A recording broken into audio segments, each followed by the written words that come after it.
जय हिंद साथियों, स्वागत है हमारा यूट्यूब चैनल बिहार सर्वे इन्फॉर्मेशन में। इस बार जो राजस्व एवं भूमि सुधार विभाग के तरफ से महाअभियान कार्यक्रम चलाया जा रहा है, जिसमें आपका इसका शुभारंभ जो आपका 16 अगस्त से लेकर 20 सितंबर तक चलने वाला है और इसका शुभारंभ हो चुका है।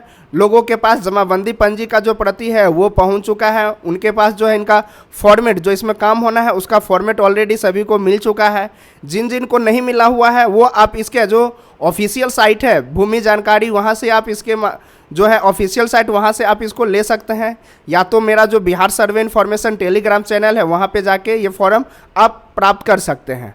तो इस वीडियो में हम बात करने वाले हैं कि अगर आपका कोई जमाबंदी पंजी है जो कि आपका छूटा हुआ है, इससे पहले आपके नाम से जमाबंदी कायम था बट वो ऑफलाइन के माध्यम से कायम था, वो आपका ऑफलाइन के माध्यम से आप रसीद कटाए हुए हैं, वो ऑनलाइन नहीं चढ़ा हुआ है। मतलब कह सकते हैं कि छूटी हुई जमाबंदी का जो फॉर्मेट है उसको हम कैसे फिल करेंगे।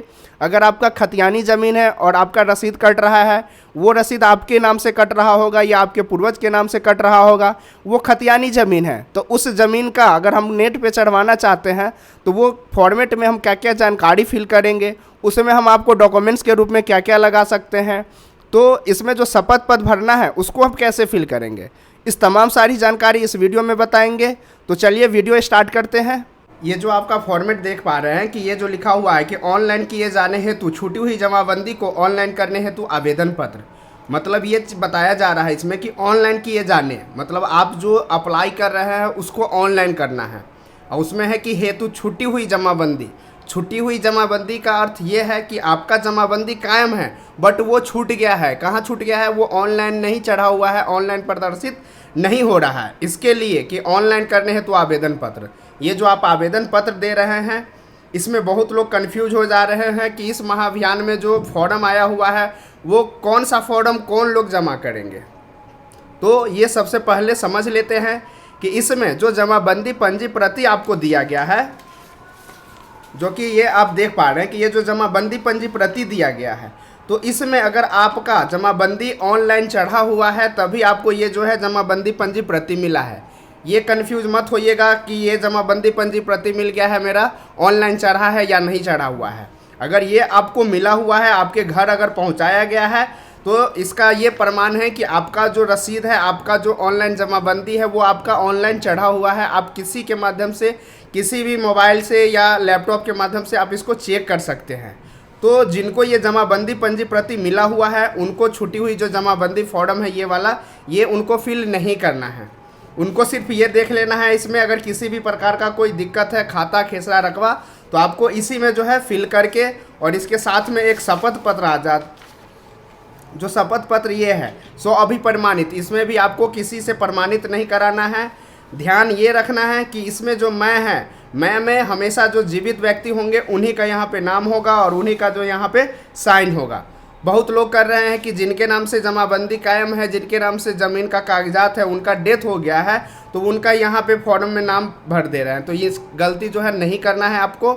इसमें सिर्फ जो जीवित व्यक्ति है, जो जीवित मान के चलिए जमाबंदी जिनके नाम से कायम है और वो जीवित है तो उनका यहाँ नाम हो जाएगा। तो ये चीज़ें आपका अभी प्रमाणित, जो आपका अभी प्रमाणित शपथ पत्र है, इसमें आपको किसी से साइन कराना नहीं है, किसी से मोहर नहीं कराना है, खुद से फिल करके आपको जमा करना है। तो सबसे पहला जो फॉर्म है ये तो आपका ये हो जाता है कि जो जमाबंदी में अगर किसी प्रकार का त्रुटि है उसमें आप ये लगा सकते हैं। उसके बाद जो दूसरा फॉर्मेट है वो दूसरा फॉर्मेट ये है जो कि अभी हम इस वीडियो में फिल करने वाले हैं कि अगर आपका कोई रसीद है, कोई जमाबंदी है जो कि ऑनलाइन नहीं प्रदर्शित हो रहा है, मतलब जब आप ऑनलाइन जो है रसीद कटाने जाते हैं या जमाबंदी पंजी प्रति निकलवाने जाते हैं और आपको इस महाअभियान में ये जो जमाबंदी है वो आपको दिया भी नहीं गया है क्योंकि वो ऑनलाइन चढ़ा ही नहीं हुआ है, तो आपको मिलेगा कहाँ से। तो ये उनके लिए फॉर्म है। बाकी जो तीसरा चौथा फॉर्म है वो दाखिल खारिज से रिलेटेड है, उसका भी कैसे फिल करना है वो तमाम सारी जानकारी वीडियो पे ऑलरेडी चैनल पे हमने वीडियो बना के डाल दिया है, आप वहाँ पे जाके देख सकते हैं। तो हम बात करने वाले हैं कि अगर आपका कोई जमाबंदी पंजी जो है आपका छूटा हुआ है तो सबसे बड़ा कन्फ्यूजन होता है कि जो केवाला है या खतियान है, मतलब ये दोनों केस में आप इस फॉर्म को भर सकते हैं या सिर्फ अगर केवाला वाला ज़मीन है, चाहे केवाला वो कितना भी पुराना हो, 10 साल 20 साल 50 साल इतना पहले का जो है आपका केवाला है, बट उसका मोटेशन हो जाना चाहिए। ये बात आपको ध्यान रखना है कि इसमें उसी का काम होना है, महाअभियान में उसी का काम होना है जिसका जमाबंदी कायम, जमाबंदी कायम मतलब मोटेशन, मतलब दाखिल खारिज आपका हो गया होगा तभी आपको इस महाअभियान में पैर रखना है। चाहे वो उत्तराधिकारी बंटवारा करना हो, चाहे आपको उत्तराधिकारी नामांतरण करना है, चाहे आपको जमाबंदी में किसी भी प्रकार का त्रुटि है उसको परिमार्जन के माध्यम से सही करवाना हो, उस सब के लिए है कि आपको दाखिल खारिज होना तभी आप इस महाअभियान में काम करा सकते हैं। तो इसमें आपको केवाला के केस में भी आप फॉर्म फिलअप करेंगे और खतियान के केस में भी आप फॉर्म फिलअप कर सकते हैं। अगर आपका खतियानी ज़मीन है फिर भी आप इसमें फॉर्म फिलअप करेंगे, बस शर्ते उसका जो है आपका ऑफलाइन रसीद कभी भी कटा होना चाहिए, जमाबंदी आपका कायम होना चाहिए, तभी आपको इसमें फिल करना है। और दूसरा इम्पोर्टेंट है कि अगर मान के चलिए जो जमाबंदी पंजी प्रति हमको मिला हुआ है ये वाला, और ये हमको 5, 10 या ज़्यादा से ज़्यादा आप मतलब जितना भी है हमारे पास केवाला है, रसीद है, खतियान है, उतना जमाबंदी पंजी हमको मिला हुआ है, तो इस महाअभियान में क्या हम इस सबको कॉमन फिल कर सकते हैं या हमको अलग अलग फिल करना है? तो सबसे पहले जो आपको जमाबंदी पंजी प्रति मिला हुआ है ये आपको अलग अलग फिल करना है, क्योंकि एक जमाबंदी पंजी प्रति में एक मौजा के बारे में डिटेल दिया गया है, एक ज़मीन का ब्यौरा दिया जाता है, तो ये आपको सबको अलग अलग फिल करना है। उसी प्रकार से अगर आपको जो है छुटी हुई जमाबंदी वाला अगर करना है तो उसमें भी आपका अगर एक मौजा में 4, 5 जमाबंदी कायम है तो सबका जो है अलग अलग आपको फिल करना है, क्योंकि सबका जमाबंदी जो नंबर है उसके हिसाब से आपका ये काम होगा। तो आपको ये ध्यान रखना है कि अगर एक से ज़्यादा जमाबंदी अगर आपको मिला हुआ है तो आप सब जमाबंदी वाइज जो है आपको अलग अलग मौजा का अलग अलग जगह पे आपको फॉर्म फिलअप करना है। तो चलिए बात करते हैं कि इसमें जो आपका लिखा हुआ है कि सेवा में अंचलाधिकारी, तो ये अंचलाधिकारी आपका जो जहाँ ज़मीन पड़ता है, जिस ज़मीन के बारे में आप डिटेल दे रहे हैं उसका आपको यहाँ लिख देना है। तो ये हम लिख देते हैं आपका जो अंचल होता है, ये इसमें जो भी जानकारी फिल करेंगे वो हम उदाहरण के लिए भरेंगे। इसमें न किसी का जो पर्सनल जानकारी है वो शेयर किया गया है, न किसी ज़मीन का जो डिटेल है वो शेयर किया गया है। इसमें जितने भी आपका जो जानकारी हम दे रहे हैं वो एग्जाम्पल के तौर पे शेयर कर रहे हैं। तो सबसे पहले है कि इसमें जो अंचल लिखा हुआ है, अंचल में आपका जो नाम होगा, जिस अंचल में आपका ज़मीन पड़ता है वो वहाँ का हम यहाँ पे डिटेल डालेंगे।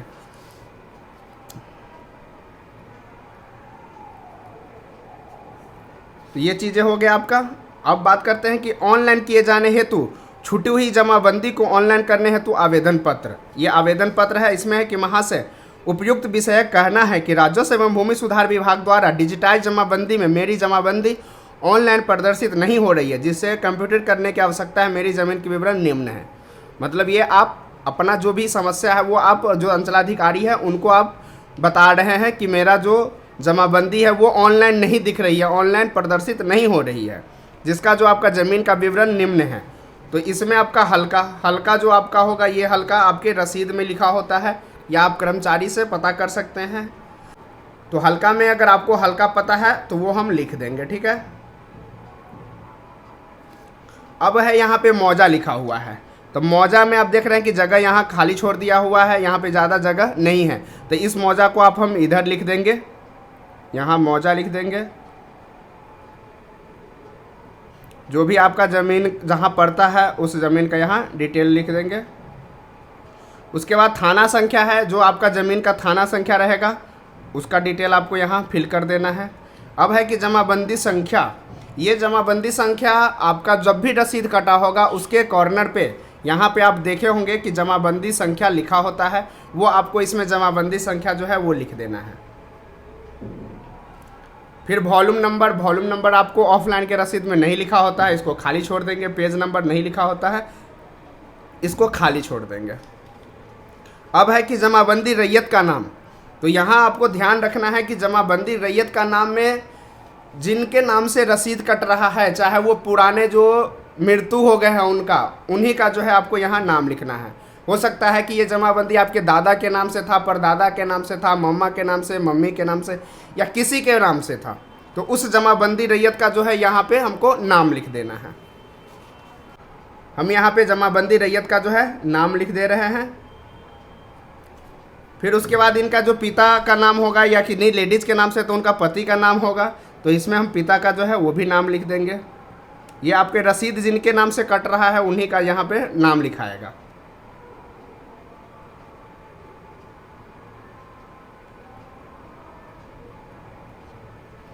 पता में है आपका जो भी एड्रेस है वो पता हम लिख देंगे। यहाँ पे जो आपका पता लिखना है ये आपका पता लिखना है। आपका घर कहीं और पड़ता है, ज़मीन कहीं और पड़ता है, तो ये जो आपका पता लिखना है ये अपना जो आपका पता है जहाँ पे आधार कार्ड में रहता है वो हमको लिख देना है, ठीक है।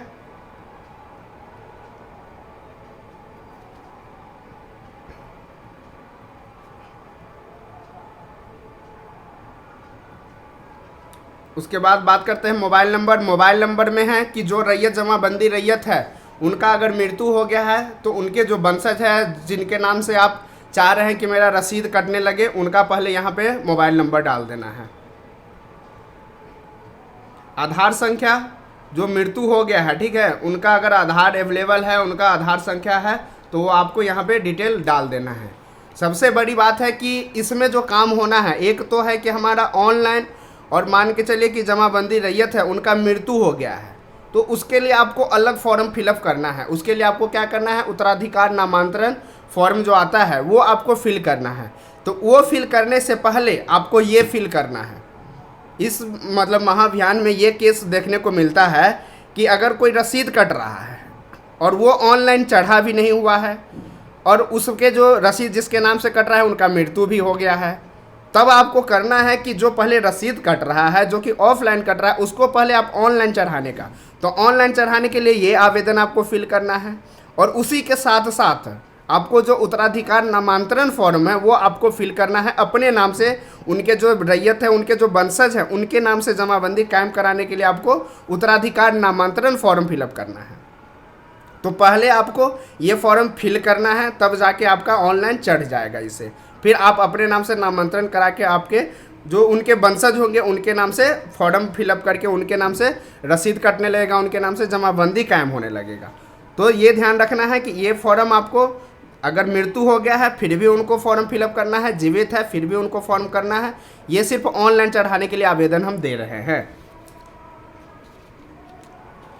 उसके बाद आपका खाता है, खेसरा है, रकबा है, चौहद्दी है, खतियानी, खरीदगी, बंदोबस्ती।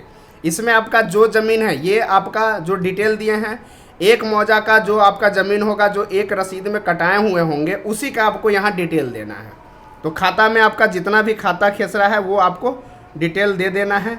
हो सकता है कि आपका एक खाता में ही ज़मीन हो सकता है कि आपको 10 खाता में हो, बट आपको ये ध्यान रखना है कि एक रसीद मतलब एक जमाबंदी ऑनलाइन चढ़ाने के लिए आपको ये फिलअप करना है। तो एक रसीद में आपका जितना भी है खेसरा वो आपको यहाँ पे फिल कर देना है। रकबा में आपका एकड़ में डिसमिल में लिखना है, तो ये आपका एकड़ हो जाता है, ये आपका डिसमिल हो जाता है और ये आपका वर्ग कड़ी हो जाता है। तो आपको इस प्रकार से जो है फिलअप कर देना है अगर आपका जो ज़मीन है।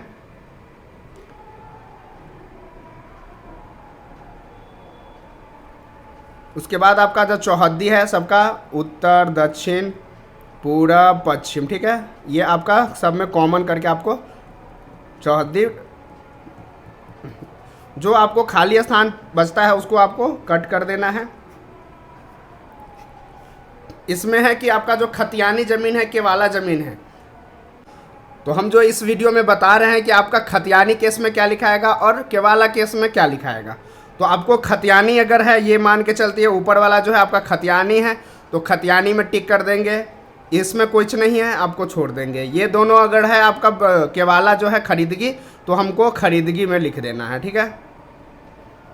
हो सकता है कि बंदोबस्ती, अगर बंदोबस्ती पर्चा मिला हुआ है तो आपको इसमें बंदोबस्ती लिख देना है। ये चीज़ें आपका हो जाता है कि 3 केस में, खतियानी है तो खतियानी यहाँ लिख देना है या टिक लगा देना है, केवाला है तो खरीदगी में लगा देंगे और बंदोबस्ती है तो आपको बंदोबस्ती में लगा देना है। अब है कि जमाबंदी का कुल रकबा, जो आपका रसीद टोटल कटा हुआ है उसका आपको यहाँ लिख देना है। तो इसमें आप देख पा रहे हैं कि हम वर्ग कड़ी में लिखे हुए हैं और ये आपका हो जाता है मतलब इतना 8 एकड़ 44 डिसमिल 500 वर्ग कड़ी जो है इसका ज़मीन हो जाता है। तो कुल रकबा आपको यहाँ लिख देना है। अब आता है कि हैशटैग में जो लिखा हुआ है कि जो ज्ञात ना हो तो उसे खाली छोड़े, मतलब जो डिटेल आपको पता नहीं है, जैसे इसमें है कि वॉल्यूम संख्या, ये वॉल्यूम नंबर जो है हमको नहीं पता है, इसको हम खाली छोड़ देंगे। पेज नंबर हमको नहीं पता है, उसको हम खाली छोड़ दिए हैं। खेसरा खतियानी हो अर्थात खतियान में उपलब्ध हो तो खतियानी कॉलम में टिक लगाएं। खरीदिए के मामले में खरीदगी पर, ये जो कि हमने यहाँ पे किया है कि खतियानी है तो टिक लगा दिए हैं, इसमें खरीदगी है तो खरीदगी लिख दिए, या बंदोबस्ती है तो बंदोबस्ती लिख दिए हैं। ठीक है। उसके बाद है कि मैंने इस आवेदन के साथ वांछित दस्तावेज संलग्न किया है, अतः अनुरोध है कि उपरोक्त विवरणी के आधार पर जमाबंदी पोर्टल पर विवरणी अपलोड करवाने की कृपा की जाए। इसमें आपका विश्वास भाजन में जो आवेदक होंगे, अगर मान के चलिए जिनके नाम से जमाबंदी रैयत है, ये आपका जो जमाबंदी रैयत है ये जीवित है, तब तो आपको इनका यहाँ पे साइन हो जाएगा। अगर इनका मृत्यु हो गया है तो उनके जो वंशज है, जो उनके बेटा पोता जो भी होंगे, उनका यहाँ पे साइन हो जाएगा। बस ये चीज़ है आपका क्या है कि हम आवेदन दे रहे हैं।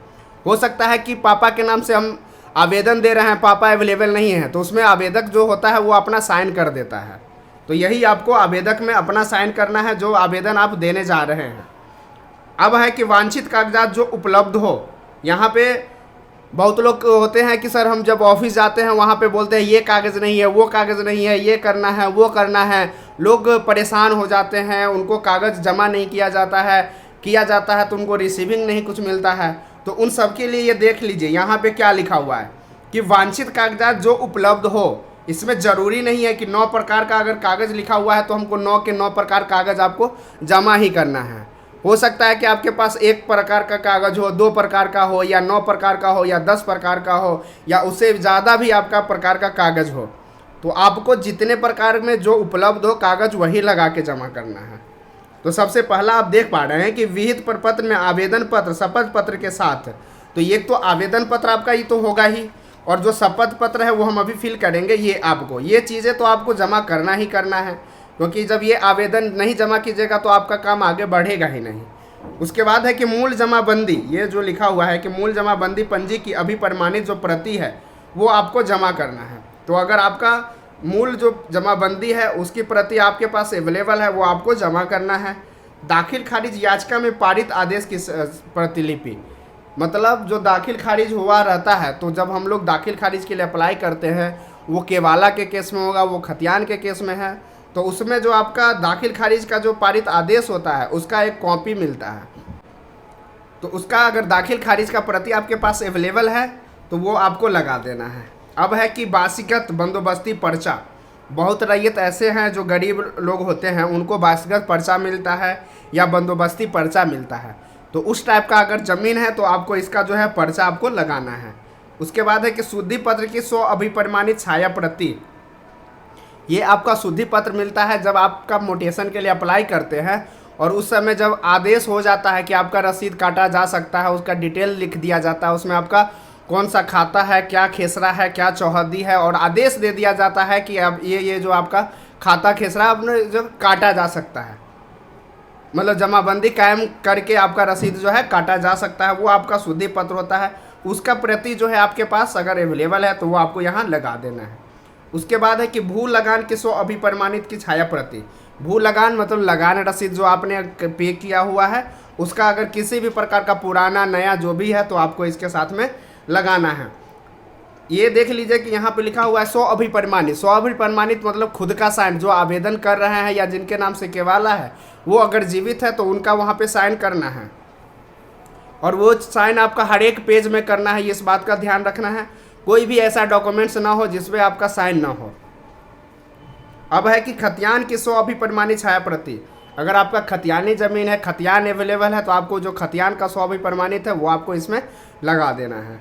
हित अर्जित करने से संबंधित अन्य साक्ष्य, हो सकता है कि आपके दादा परदादा के नाम से ज़मीन है, आपको पंचनामा बंटवारा करके आपको ज़मीन मिला हुआ हो, या आपको जो है वसीयतनामा किया गया हो, या आपको किसी प्रकार से दान पत्र मिला हो। तो जो आप हित अर्जित किए हुए हैं, जो भूमि आपके पास आया हुआ है, उसका जो साक्ष्य है वो आपको यहाँ पे हित अर्जित करने का, और दूसरा साक्ष्य जो है वो आपको यहाँ पे लगाना है। उसके बाद है मिल जुमने रकबा के मामले में मापी प्रतिवेदन।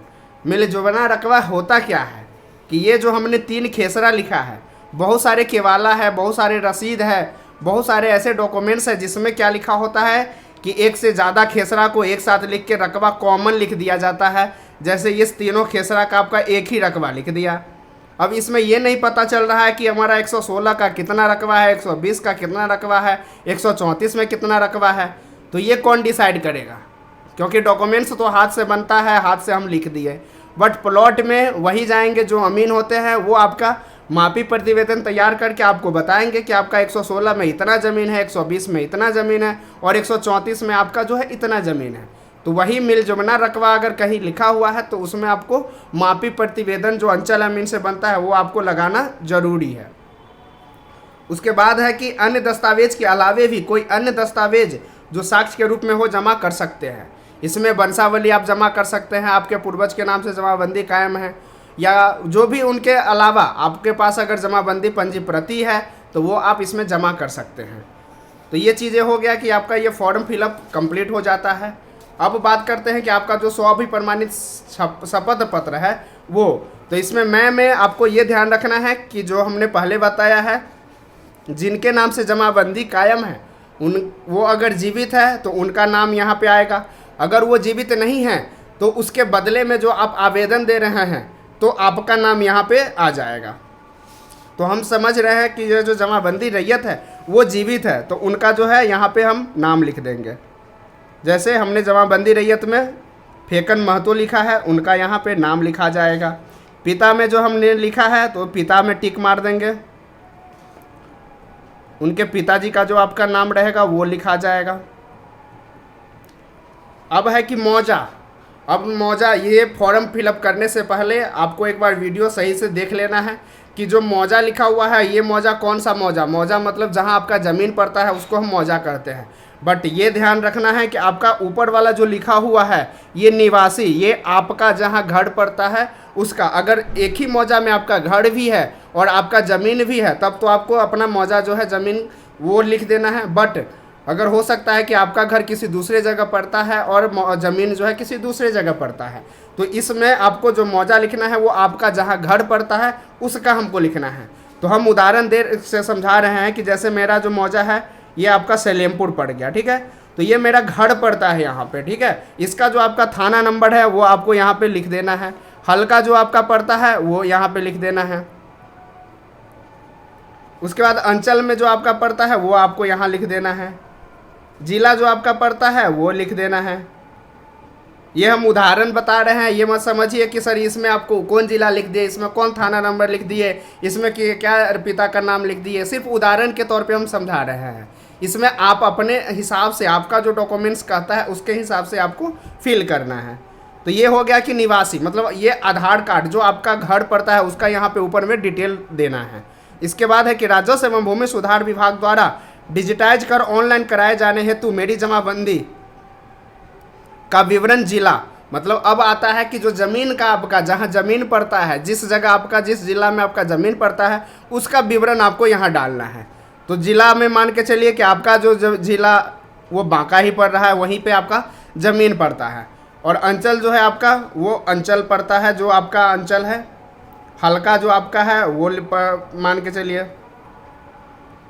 और मौजा में जो है आपका कहीं दूसरे घर कहीं और पड़ता था, मौजा जो आपका कहीं और पड़ रहा है। थाना नंबर जो आपका ज़मीन का रहेगा उसका है। कुछ अशुद्धियाँ, वॉल्यूम संख्या। अब आता है कि वॉल्यूम संख्या, ये आपको पता नहीं है खाली। पृष्ठ संख्या पता नहीं है खाली। जमाबंदी नंबर, जो आपका ऑफलाइन रसीद कटा है उसके कॉर्नर पे आपको जमाबंदी संख्या लिखा होता है, वो आपको जमाबंदी संख्या यहाँ पे लिख देना है। तो जमाबंदी संख्या जो हमने पीछे भरा है ये 16, ये आपको यहाँ पे भी यही फिल कर देना है। जिसको ऑनलाइन करने हेतु मेरे द्वारा परिमार्जन के माध्यम से आवेदन किया जा रहा है। मतलब ये आप जो कर रहे हैं ये परिमार्जन करने के लिए ही कर रहे हैं, बट उसमें आपको नहीं करना है, वो आपका जो भी स्टाफ अभी काम कर रहे हैं उनके द्वारा ये किया जाएगा। इसमें आपको कोई भी कुछ नहीं करना है, बस आपको ये फॉर्म फिलअप करके जमा कर देना है। शपथ पूर्वक बयान करता हूँ कि मेरे द्वारा परिमार्जन प्लस के माध्यम से जमाबंदी ऑनलाइन करने हेतु दी गई विवरणी सही तथा उक्त जमीन पर मेरा स्वामित्व है। अगर भविष्य में जांच, सत्यापन, शिकायत के क्रम में प्रमाणित होता है कि मेरे द्वारा गलत विवरणी दी गई है तो मेरे ऊपर विधि संबद्ध जो है कानूनी कार्रवाई की जा सकती है। शपथकर्ता का नाम में फेकन महतो, ये जीवित है, उनका नाम आ जाएगा। नहीं, उनके जो भी वंशज है वो जीवित है, ये इनका मृत्यु हो गया है तो उनके जो वंशज होंगे उन्हीं का नाम यहाँ पे आ जाएगा। मोबाइल नंबर, जीवित आदमी जो भी होंगे उनका मोबाइल नंबर हो जाएगा। हस्ताक्षर, जो शपथकर्ता होंगे उन्हीं का यहाँ पे हस्ताक्षर हो जाएगा। हो सकता है कि वो पढ़े लिखे नहीं हो, तो यहाँ पे आप अंगूठा निशान डाल सकते हैं। तो ये चीज़ें हो गया कि एक तो आपका फॉर्म कंप्लीट हो जाता है। इसके साथ में हमने डॉक्यूमेंट्स के बारे में भी बता दिया कि आपको क्या क्या डॉक्यूमेंट्स लगाना है। ये चीज़ करने के बाद आप जो भी आपका शिविर बनेगा या बना हुआ होगा, ये शिविर आपका अंचल कार्यालय से आपको पता हो जाएगा कि जो मेरा माइक्रो प्लान है वहाँ का, उसके माध्यम से आपको पता चल जाएगा कि आपका शिविर जो है किस तिथि को और कौन सा लोकेशन पे लग रहा है। ये आपका जो शिविर लगने वाला है, ये आपका फर्स्ट शिविर आपके पंचायत सरकार भवन या जो सरकारी बिल्डिंग है वो आपको हल्का बार वहाँ लगा हुआ है। और दूसरा शिविर आपको 1 सप्ताह के बाद जिसमें आप इसको जमा कर सकते हैं, वो आपको उसी लोकेशन पे लगने वाला है। इतना चीज़ करने के बाद आप वहाँ जमा कर सकते हैं। और भी अगर इसमें जैसे 4 प्रकार का काम होना है, 4 प्रकार का फॉर्म फिलअप करना है, तो इसमें आपको किसी भी प्रकार का PDF चाहिए आपको, तो वो PDF हमारा बिहार सर्वे इन्फॉर्मेशन टेलीग्राम चैनल है, वहाँ पे जाके वो ले सकते हैं। चाहे महाअभियान से रिलेटेड कोई PDF हो या जो अभी विशेष सर्वेक्षण काम चल रहा है उसके रिलेटेड कोई PDF हो, तो वो आप वहाँ से जाके ले सकते हैं। अगर आप हमें फेसबुक पे देख रहे हैं, आप हमारे प्रोफाइल को फॉलो कीजिए। अगर आप हमारे यूट्यूब चैनल पे देख रहे हैं तो मेरे चैनल को सब्सक्राइब करें। आशा करते हैं कि आज का वीडियो आपको अच्छा लगा हो। ऐसे ही बिहार सर्वे से रिलेटेड, बिहार जॉब से रिलेटेड और बिहार से किसी भी इन्फॉर्मेशन से रिलेटेड जानकारी के लिए हमारे चैनल को लाइक करें, सब्सक्राइब करें और दोस्तों के बीच शेयर करें। वीडियो देखने के लिए धन्यवाद।